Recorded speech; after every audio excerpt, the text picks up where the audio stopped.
I don't think, if anything, for me, I think I perform better when I have that kind of pressure on me. I feel like I said earlier, there, Sarah Froda and Pollyanna Viana are the two where I've looked my best, where I've went out there and I've just performed my best and didn't really leave an option for the other girl to really even be in the fight.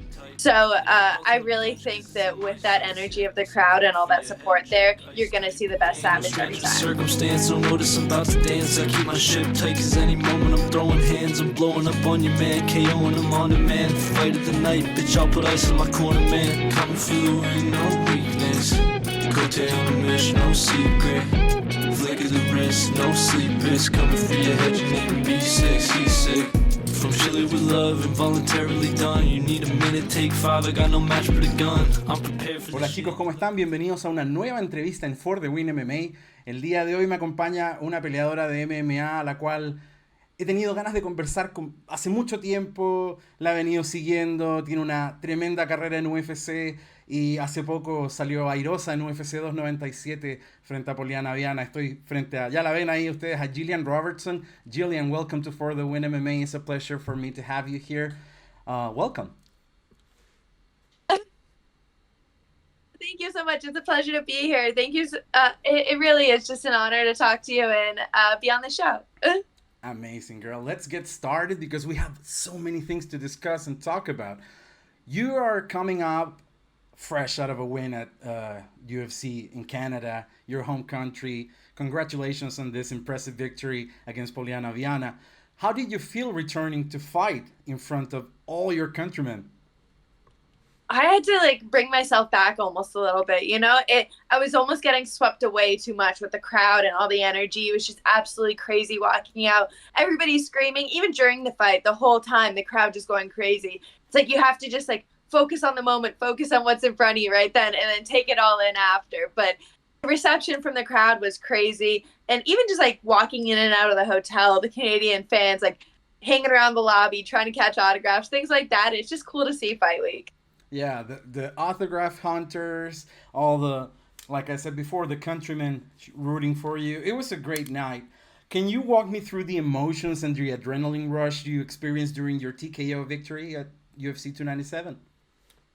I don't even think you can describe a moment like that, honestly. The only thing I can compare it to is obviously my other TKO in Canada against Sarah Froda in Edmonton. I feel like both those moments are just, I guess, pinnacle moments in my career for me, where I feel like I don't think I ever performed better than either one of those two fights. And obviously the reception from the crowd, it was just really, I don't know, top moments for me. I really just love that. That's what I do this for, you know. That's why I fight, is for moments like that. So really those two moments would just mean the world to me. Well, you said after the fight that you felt like crying out of sheer joy, and I think that's beautiful. That's nothing like winning at home, right? How did you feel fighting there, adding to the intensity of the moment? I don't think, if anything, for me, I think I perform better when I have that kind of pressure on me. I feel like I said earlier, there, Sarah Froda and Pollyanna Viana are the two where I've looked my best, where I've went out there and I've just performed my best and didn't really leave an option for the other girl to really even be in the fight. So I really think that with that energy of the crowd and all that support there, you're going to see the best Savage every time. I absolutely agree. Well, you showed a variety of submission attempts in the first round. We're getting to the nitty gritty of it right now. Did you anticipate Diana's resilience, or were you surprised by her ability to defend against your submissions? With every fight, I'm just always looking for the finish, but not never committed too much when it's not there. So all my submission attempts, I was looking for it. I was trying to attack the submission and finish the fight. But when the opportunity wasn't there, I'm always willing to let go and move on to the next thing. So always just looking for the next opportunity to finish the fight. So I think I had 4 submission attempts in the first round, but obviously they just opened it up for me for the second round TKO.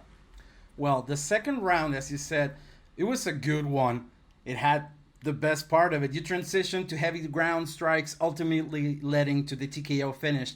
Was this premeditated adjustment to your game plan, or did this naturally evolve as the fight progressed? Yeah, it 100% naturally evolved as the fight progressed. I feel like, especially with high level grapplers, they're gonna feel my submission attacks, really all the danger I really I guess provide on the ground.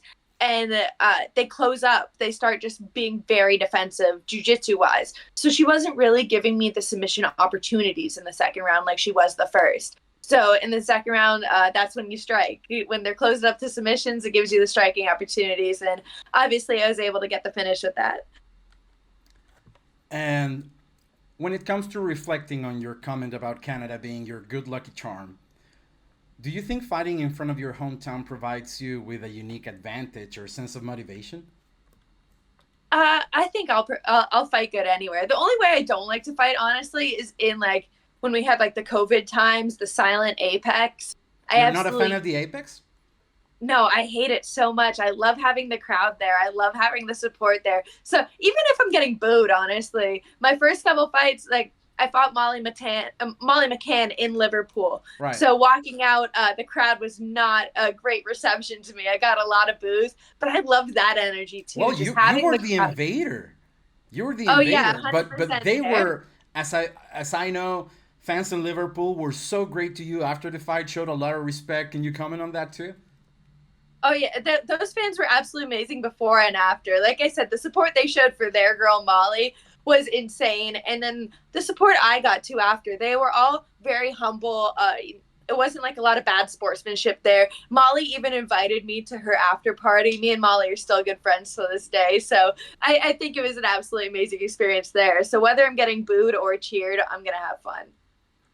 Well, unfortunately, some other Canadian athletes on the card had a rough night.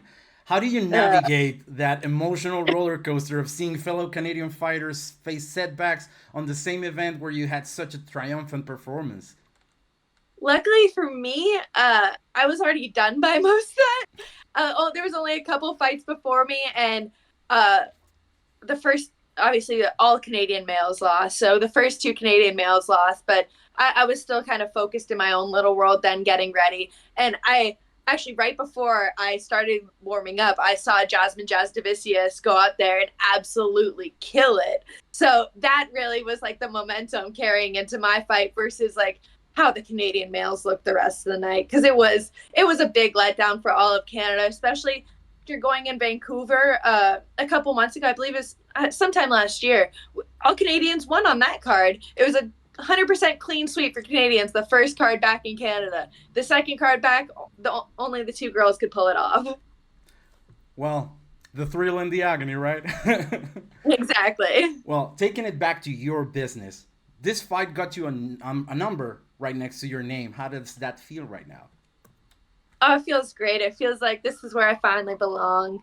I just expect to keep on climbing. I want ranked opponents after this. I just want to, I just, like I said, I want to keep on climbing. That's all I'm looking for. Well, in terms of your characterization of a fighter is adaptability. That's the concept that comes to mind with me. It's one of your key strengths, and you've proven that in the octagon multiple times. But it also can be said about your outside of the cage moves, right? Making a hot move to spicy Miami. How that came to be? Um, I guess I've always kind of just went wherever is best for my training career. So that was the next move for me in this career. I moved to Goat Shed, I think 2 years ago now. I've trained with them, and I absolutely love it down here.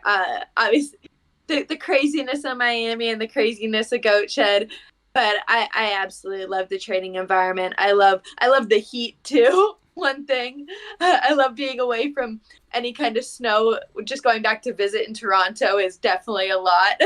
So but yeah, I love it at Goat Shed. It's the right environment for me. And my coach, Dean Thomas, too, comes down multiple times a week, and I get the work I need. I think I've just found like the perfect environment to really make me a world champion. Well, you kind of responded to some of the questions that I have lining up right now because, well, let's get to something first. Have you experienced your own Florida people moment? Like a Florida man does crazy thing, Florida girl does wild, amazing shit right next to you. I don't know. Do you have any Florida tales that you can share? Um, Trying to think of some off the top of my head. I can't think of anything right now, but Florida's definitely an interesting state to live in. I'll say the least. You definitely see Yeah, I don't know, a lot of crazy things. Well, Gil, living in Miami and training at the Gosha gym, you're surrounded by a diverse mix of talent and culture. How has this environment influenced your growth as a fighter and as an individual? Oh, it's absolutely amazing, the environment in Gocha. Like you said, it's such a diverse culture there. I think we have every like Hispanic country, somebody to represent every Hispanic country. I think in that gym. Also, we have people from France, from Pakistan. It's just like a whole melting pot in one there in Goat Shed, and it just makes such a family. Honestly, I love the environment there. We push each other. We train hard every day, and it's wild. We definitely have a little bit of chaos, but that's what a fight is. You know, you got to be ready for it. You got to be ready for all the craziness, and they provide just they get the best out of me. They get the best savage. Well, that's the life of an MMA fighter, right? Going through crazy motions with people that sometimes are even crazier than you, and you have to adapt and try to make it all work, right? Asima Saidi is your coach at the Gocha Gym. Can you tell us about your relationship with him and how his coaching style has contributed to your development in MMA? Asim just has like a tenacity that I feel like you can't really find at another gym. Plus, he's trying to just integrate MMA as a sport instead of like you see so many coaches are trying to do like jujitsu, wrestling, striking, kind of separate them when it's like it needs to be one sport. It is a different sport than all three of those. So I definitely think he has a unique mindset, and he's the king of social media. I think, well, now he's the president of Karate Combat, and his Goat Shed Instagram Putting page up is fights in its mom's backyard was like, wow. I thought it was the exact. weirdest thing, but I loved it. He was like, he wanted to make it like a high school party, but make it like the dopest high school party ever. And it was absolutely insane event. I love it. I think Karate Combat is going through the motions right now where it's finding itself. And now we can see some actually amazing fights going on in the pit. I'm going to switch gears from Karate Combat and I'm going to take you back to coaching and your preparation throughout this whole process. Dean Thomas is another influential figure, as you said, in your career. You've been associated with his school of MMA as well for a long, long time. You got your start there, and he was the one that saw you and started developing the skills with you to get you what you're at right now. How do you balance between training in these two scenarios where you have Asim and then you have Dino? Uh, so Dean is definitely my head coach. He's the one who, like you said, I've been with since day one.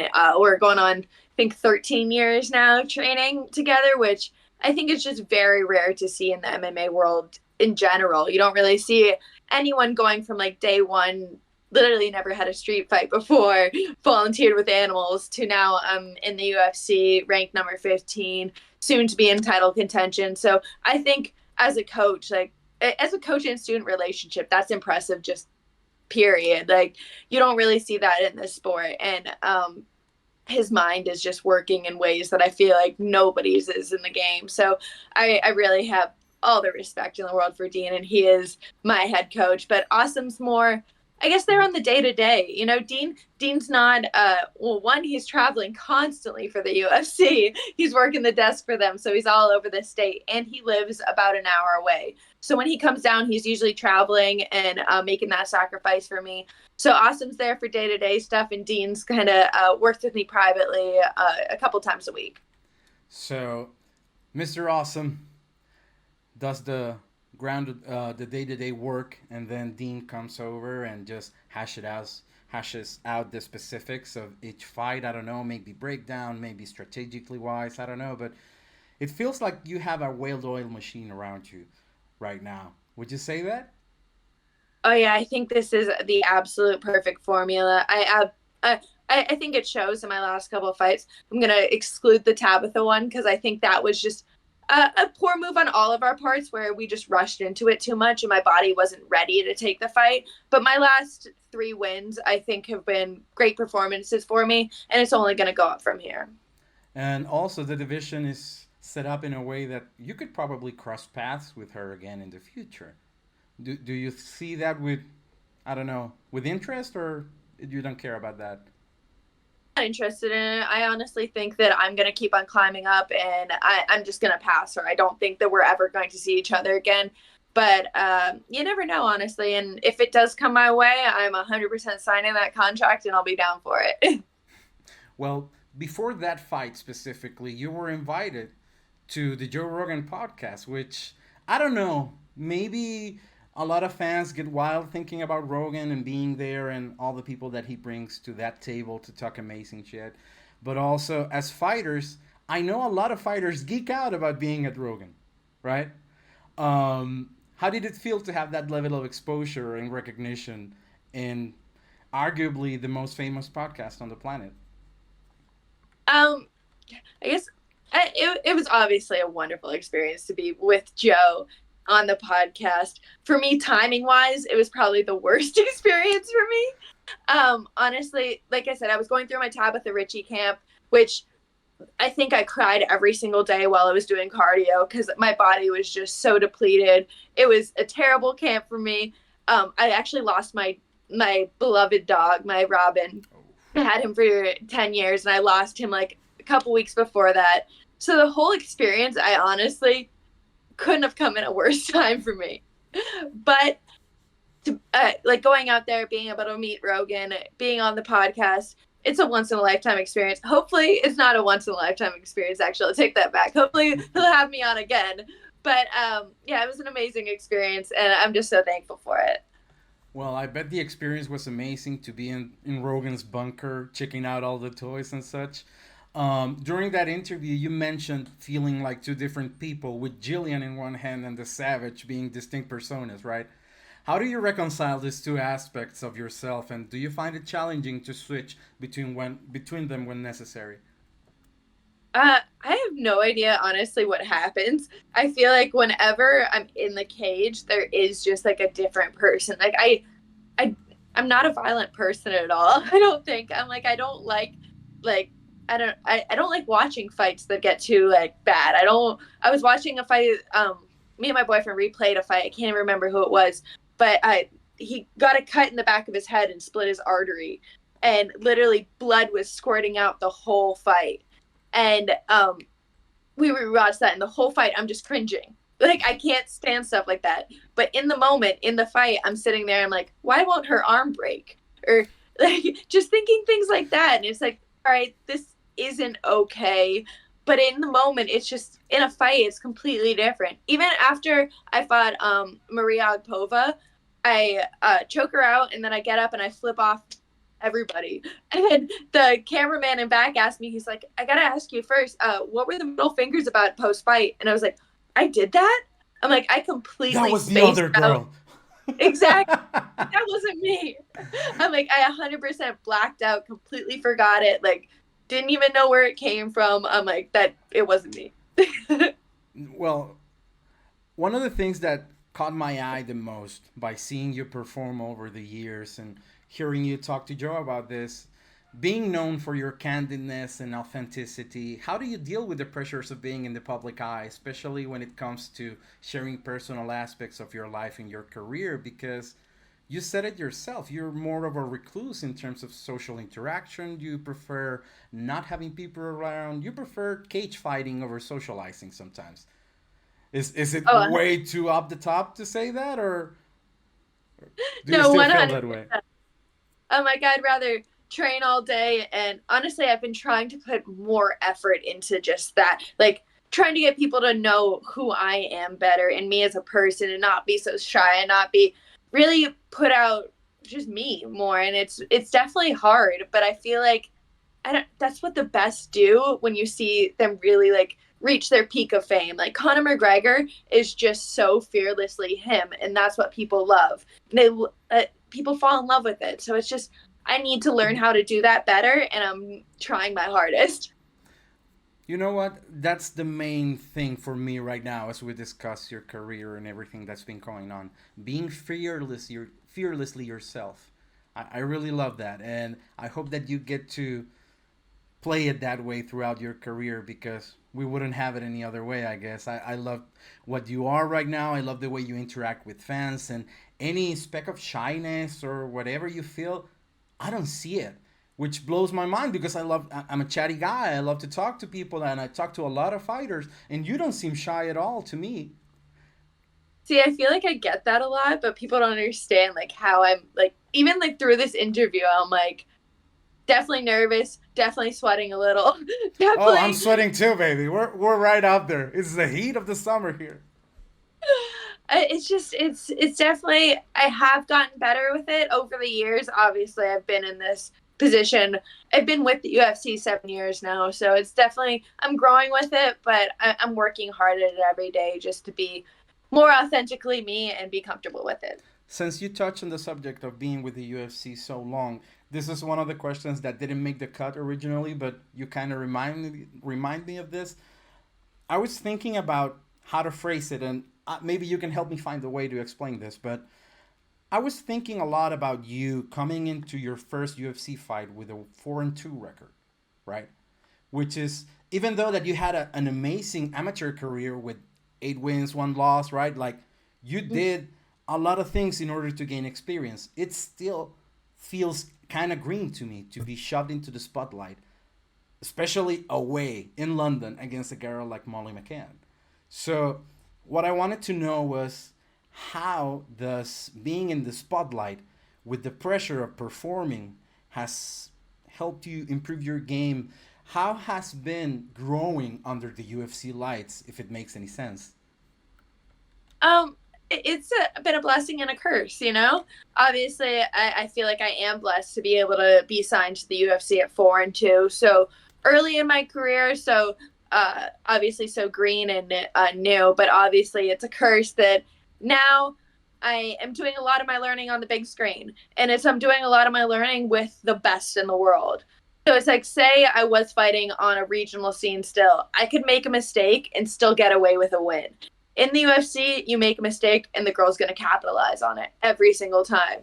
So I didn't really have those opportunities to like make little mistakes or I don't know. All my learning was done in the public eye with everybody seeing. So I feel like that's definitely difficult too, doing all my losses really on the big stage. I'm sorry, I need to get my phone charger. But yeah, it's definitely it was a hard learning experience, but I think it's really made me into the fighter I am today, and I think it's really gonna make me into a world champion one day. We're back. You got your charger. We're ready to go. We're gonna finish it up with a little conversation about the future because I really want to know what's next for you. Women's mixed martial arts has seen tremendous growth and recognition in the recent years. How do you perceive the evolution of women's MMA, and what role do you see yourself playing in its continued developing? Oh, it's absolutely crazy to see where women's MMA has come since I started. Because I think I want to say that me and Rhonda, it was either the same year or close to the same year. When she fought in the UFC, I had my amateur debut. So it was like perfect timeline for me to really get into the UFC, for it to get You started. hopped into the train at the right time, right? Exactly. I'm like, doors were just opening for women. And for that to be the beginning, and for now to see greats like Amanda, who just retired, who I honestly think is like the best of the best right now. I don't think there's any woman you can really put close to Amanda Nunes right now. She is just next level. And to see that kind of technique developed and where women are headed. And then for me, I'm hoping I can just keep on carrying that torch. I think my last fight, I reached one finish behind Amanda for most finishes out of any female in the UFC. So that's a huge stepping stone for me. That's a huge goal. So I need one more finish to be caught up with the greatest. Now, talk about a milestone. That's a good one to have under your belt. And not the first one. You were also talking about pursuing Charles Oliveira for the total subs count in a place a few years ago. And, well, it's all about chasing that record and chasing that what motivates you, I guess, right? The Oh, strawweight yeah. division. Let's talk about the strawweight division for a bit because it has become increasingly competitive and it's stacked with talent right now. How do you view the current landscape of the strawweight division, and what do you think it sets it apart from the other weight classes? I think the strawweight division is probably one of the most exciting for the females at the moment. It's stacked. Girls are constantly fighting. It's active. And I'm excited to see this fight we have coming up on UFC 300 for our champ. I think that's going to be a firefight, and I would love to see who wins that. I honestly don't know how to call that one. Girl, you're looking at my notes. I can tell right now because I was going to ask you about 300. Two big fights coming up in the division. Thug Rose Namajunas is facing Amanda Rivas in March. And then is, like you said, the highly anticipated fight between champion Weili Zhang and Xiaonan Yan at UFC 300. So no predictions at all? No, nothing? Not a little vibe? Not anything? Not an epiphany about anything of it? I don't know. I do think that Weili is the more complete mixed martial artist out of the two. So I am leaning a little bit more towards her more just because she does mix up her wrestling better and mix up her jiu-jitsu better. But I think if they do keep it on the feet, which I expect a lot of it to be, it's going to be just the fans are going to win. I like that premonition that the fights are the ones that are going to win. We really need a W for that card. Because, as you know, 300, shrouded in mystery, who's going to headline? What do you think is going to happen? I honestly have no idea at this point. I've been throwing out prediction after prediction, and I feel like they keep on getting shot down. I feel like there's very few people who have the star power to take like a 300 spot. So I thought John, Connor, or maybe Islam, but I was thinking Volk or Sean too, but they both have fights coming next month, or Volk's next week and then Sean's next month. So unless they bring Connor or John, I don't really know. I feel like those two options aren't really in the play anymore. So I'm not really sure where they're going with this, honestly. I am insanely curious to see what they come up with. Insanely curious. I saw something last week about Pahea, like hinting that he was like getting into a new division. So I was thinking maybe John Pahea, but I don't know how soon John's coming back. But that would be a matchup that I am 100% like hyped for if that is the main event. I like that. I dig that. I hope UFC 300 gets its shit together. We're all hoping that happens. But let's talk about you to close this up. What's your plan for 2024? Because the first step of the year was a great one. But my guess is that you want to keep striking the iron while it's hot, right? What's next? Yeah, we've taken I guess this last month has been like my time off, you know. Next week is when we're officially like starting to get back into training, like 100%, getting back into dieting, getting a little bit more serious about things. Where I feel like that was my biggest issue when I did fight Tabitha Ritchie is I didn't get this month where I was able to just mess around a little bit.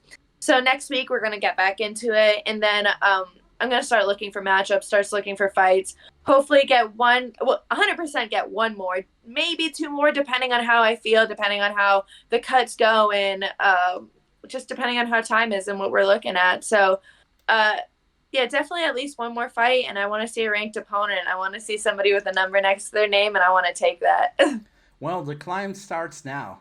You have a number right next to your name, and you're going to get other girls with numbers right next to theirs. So I hope and wish for the best for you. I really hope you keep on climbing because you have beautiful jiu-jitsu to display and you have an awesome personality to go alongside all you do in the fight world. So I'm really appreciative of your time, and hopefully we can talk again, Gillian. This was amazing, and best of luck for what's next in 2024. Thank you so much. It was a pleasure to talk to you. Been through hell and back on our way to the top. Ain't got no time to relax. Always working, no stop. Leave my soul on the track. Bounce your head off the mat. This is one stop shop. Got what you need in the back. Coming for the win, no weakness. Cote on a mission, no secret.